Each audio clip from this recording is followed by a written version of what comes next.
2001년 6월 5일 서울 구로구 개봉동의 한 아파트 단지. 평범했던 하루, 개봉중학교 2학년에 재학 중이던 14세 여학생. 지수는 평소처럼 학교 수업을 마치고 귀가 중이었다. 그날은 제법 무더운 초여름 날씨였고 방과 후 친구들과 함께 버스를 타고 집 근처까지 이동했다. 정류장에서 친구들과 헤어진 지수는 평소처럼 혼자 아파트 쪽으로 향했다.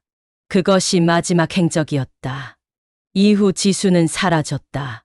평소와 달리 집에 돌아오지 않자 부모는 이른 저녁부터 동네를 샅샅이 뒤지며 딸을 찾아다녔다. 밤이 되어도 돌아오지 않자 경찰에 실종 신고가 접수됐다. 그러나 당시 경찰은 흔히 그렇듯 청소년의 단순 가출일 가능성에 무게를 두고 초동 수사에 적극적이지 않았다. 실종 당시 복장, 마지막 목격 장소, 행적 확인 등 기본적인 정보 수집조차 늦어졌다. 그녀의 실종은 지역 사회에 큰 파장을 일으키지 않았다. 언론도 크게 주목하지 않았고 학생이 사라졌다는 사실 외에 구체적 단서가 드러나지 않아 관심은 금세 사그라들었다. 그러나 실종 6일째 되는 날 사건은 돌연 충격적인 방향으로 전개된다. 2001년 6월 11일 오후 개봉동의 한 다세대 빌라에서 주민들이 수도에서 이상한 냄새가 난다며 불만을 제기하기 시작했다. 냄새는 며칠 전부터 점차 강해졌고 일부 주민들은 수돗물에서 기름막 같은 것이 떠다닌다고 호소했다. 관리인은 수원지를 점검하기 위해 옥상에 올라갔다. 그곳에는 이 빌라에 물탱크가 설치되어 있었고 그 물탱크는 전체 가구에 식수를 공급하는 구조였다. 관리인이 뚜껑을 열자 악취가 진동했다.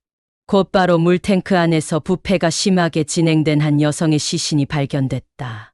경찰과 119가 긴급 출동했고 시신은 사망한 지 수일 이상 지난 상태였다.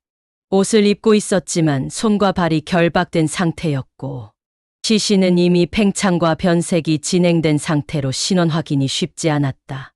그러나 경찰은 실종된 여중생 지수와 신체적 특징이 일치한다는 점에서 신원을 확인했고 가족을 통해 결국 확인되었다. 숨진 소녀는 실종된 여중생 지수였다. 그녀는 실종된 당일 이후 곧바로 살해당했을 가능성이 높았다. 사인은 질식사로 추정되었으나 부패가 심해 정확한 판단은 불가능했다. 경찰은 곧장 강력 사건으로 전환하고 수사본부를 구성했다. 수사 초기부터 경찰은 물탱크라는 유기 장소의 특수성에 주목했다. 일반인의 접근이 제한된 옥상, 잠금 장치가 있는 출입문, 무거운 물탱크 뚜껑 등 모든 정황은 범인이 빌라 내부를 잘 알고 있는 인물일 가능성을 강하게 시사했다. 경찰은 이 빌라의 거주자와 자주 드나들던 인물 100여 명을 중심으로 집중 수사를 벌였다. 하지만 별다른 성과는 없었다. 당시 CCTV는 옥상이나 내부 복도에 설치되어 있지 않았고 주변에서도 특이한 인물을 목격했다는 증언이 없었다. 피해자의 옷까지, 시신 결박에 사용된 끈, 물탱크 주변에서는 범인의 DNA나 지문, 족적 등 어떤 형태의 직접적 증거도 확보되지 않았다. 범인의 범행 수법은 대단히 치밀했다. 시신을 유기한 장소는 주민들의 접근이 거의 불가능한 공간이며 사건이 드러나지 않는 한 수년간 발견되지 않을 수도 있는 곳이었다. 물탱크 뚜껑은 평범한 중학생이 스스로 열거나 접근할 수 없는 구조였기에 피해자가 스스로 들어갔을 가능성은 완전히 배제되었다. 수사 당국은 이 빌라에 출입 가능한 인물들 중 평소 피해자를 알고 있던 사람일 가능성, 혹은 내부 사정을 잘 아는 외부인의 소행일 가능성에 주목했다. 그러나 피해자의 생활 반경을 조사한 결과 딱히 수상한 인물은 드러나지 않았다. 가족, 학교, 친구, 학원 관계자, 주변 상인 등 누구에게도 특별한 점은 없었다. 성폭행 여부는 시신 부패로 인해 확인되지 않았다. 피해자의 옷은 벗겨져 있지 않았고 결정적인 외상도 없었다. 하지만 시신의 손발을 결박하고 은폐한 정황은 단순한 살인 이상의 의도를 암시했다. 범인의 범행 동기는 끝내 드러나지 않았다. 원한 관계도 없었고 금품을 노린 흔적도 없었다. 수사본부는 범죄심리 전문가들과 함께 범인 프로파일링을 진행했다. 분석 결과 범인은 다음과 같은 특성을 지닌 인물일 가능성이 높았다. 20대 후반에서 40대 초반 사이의 남성, 매우 침착하고 계산적인 성향 피해자를 어느 정도 알고 있었으며 범행 후 증거를 철저히 은폐할 정도의 범죄 경험 혹은 지능을 가진 사람. 이 분석은 피해자와 아무런 인연이 없는 외부자의 우발적 범행보다는 일정 수준의 사전 계획과 내부 정보 접근이 가능한 인물일 가능성을 더 높게 보았다. 그러나 수사는 끝내 성과를 거두지 못했다. 유력한 용의자조차 지목되지 않았고 물리적 증거는 확보되지 않았으며 목격자도 나타나지 않았다. 경찰은 수사 개시 6개월 후 사실상 수사를 중단했고 사건은 장기 미제 사건으로 분류되었다. 이후 2000년대 후반 장기 미제 사건들을 전담하는 태스크포스가 구성되며 재조사 대상에 포함되었지만 과학수사 기법이 도입되어도 뚜렷한 성과는 없었다. 시신의 손발을 묶은 끈이나 피해자의 옷가지에서 DNA 추출을 시도했으나 보존 상태가 너무 나빠 분석이 불가능하다는 통보만 돌아왔다.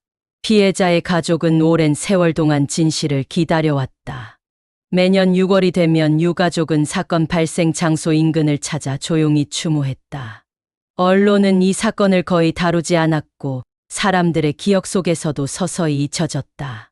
이영호 유괴 사건, 화성 사건과 달리 개봉동 사건은 대중적 관심을 크게 끌지 못했다.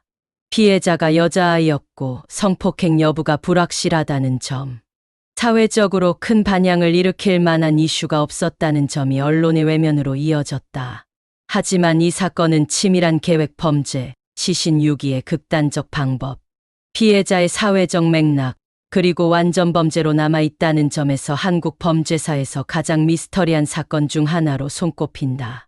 단 한 명의 목격자도, 단 하나의 증거도 없이 14세 소녀가 사라지고 며칠 뒤 온 동네의 식수 속에서 발견된다는 것은 일상 속 공포가 얼마나 가까이에 존재할 수 있는지를 보여주는 단적인 예다. 오늘날까지도 범인은 잡히지 않았다. 개봉동의 그 빌라는 여전히 존재하며 옥상 물탱크는 현재는 다른 방식으로 개조되어 있다. 그러나 당시의 공포는 일부 주민들의 기억 속에 또렷이 남아있다. 어린 딸을 키우는 부모들이 느꼈던 무력감과 분노는 여전히 해소되지 않았다. 사건은 2025년 현재까지도 미제로 남아있다.